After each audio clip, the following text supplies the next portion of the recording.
তো অলরেডি মাসুদ কামাল ভাই, তুষার সাহেব, জাহেদ ভাই, ওই রিজওয়ান আবার সবাই দিছে, কিন্তু জি, এটাকে নতুন করে আবার পুনরুত্থান মানে আমি কোনো আলোচনাটা যেহেতু এই পর্যায়ে এসে ঠেকেছে, নিশ্চয়ই এই প্রশ্নটা করাই যায়। এটা অত্যন্ত এখন আমি এর পিছনে যতগুলি বাক্য ব্যবহার করব সবারই আমি আপনাকে এক কথাই বলেছি যে পাবো না।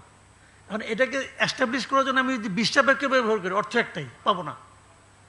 কারণ ভাই যারা আসলে জামাত বাংলাদেশের সবসময় 3-4 নম্বর দল, যেরকম নাকি আগের বার হইতো। আওয়ামী লীগ কি করেছে? জাতীয় পার্টিকে টাইনে আইনে প্রধান বিরোধী দল বানাইছে। হইতে পারছে? ওর তো এটা হওয়ার যোগ্যতাই নাই। তো এখন আপনি এই দলকে নিয়ে আইনে মানাবেন প্রধান বিরোধী দল, হবে না? কিটা হবে না, এটাই স্বাভাবিক। আমরা দেশে যারা প্রধান বিরোধী দল থাকবে তাদের রাখবেন আপনি দূরে দূরে রাখবেন।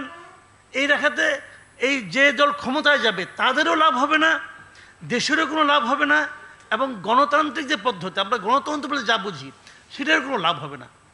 আপনি যতই যুক্তি দেন, জার্মানি নিয়ে আসেন, সুইজারল্যান্ড নিয়ে আসেন, সব যুক্তি উদাহরণ নিয়ে আসেন ভাই, আমাদের দেশের বাস্তবতা হলো এই দেশের রাজনৈতিক দল হলো বেসিক্যালি দুইটা, আওয়ামী লীগ আর বিএনপি। শেখ হাসিনা খারাপ ছিল, আপনি আমাকে বলেন আওয়ামী লীগের খারাপ দল, আপনি নির্বাহী আদেশে তাকে নিষিদ্ধ করছেন। নির্বাহী আদেশ আপনি দিতেই পারেন, নির্বাহী আদেশটা কে সই করছে? আপনি কে ভাই? আপনার কি গ্রহণযোগ্যতা ছিল আমাকে আপনি বলেন?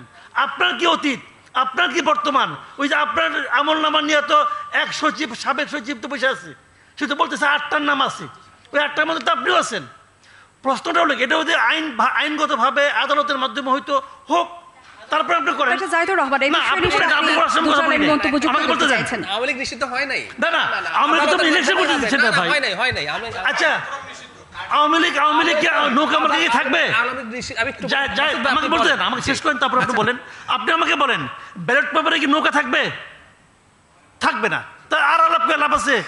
ওই আধ্যাত্মিক আলাপ করে লাভ আছে কোনো? ওই সময় আলাপ করেন আপনি, ব্যাকরণ নিয়ে আসেন, অমুক নিয়ে আসেন, তমুক নিয়ে আসেন, ব্যালট পেপারে নৌকা থাকবে কিনা, দ্যাট ইজ দ্য পয়েন্ট। কারণ আমি বলতে চাচ্ছি আওয়ামী লীগের স্বার্থ নিয়ে আমার কোনো কথা নাই। আমার কথা হলো যে লোকটা সারা জীবন নৌকায় ভোট দিয়েছে তার জন্য আপনি কি রাখলেন? বৈঠাও রাখবেন না, জাহাজও রাখবেন না, তো সে কি করবে? তার অধিকার তো আপনি ক্ষুণ্ণ করলেন।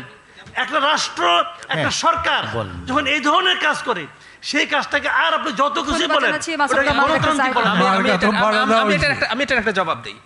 মানে আওয়ামী লীগ কি করবে? আওয়ামী লীগ যদি মনে করে তার জনসমর্থন আছে, পাকিস্তানের তেহরিক ইনসাফের দল নিষিদ্ধ করা হয়েছে, মানে এক মিনিট, ষড়যন্ত্রমূলক ভাবে ওদের মার্কা নিষিদ্ধ করা হয়েছে, ওরা স্বতন্ত্র দাঁড়িয়ে মুসলিম লীগের চাইতে বেশি জিতেছে, ওরাই একক সর্বোচ্চ দল হয়েছিল। আওয়ামী লীগ যদি হ্যাডাম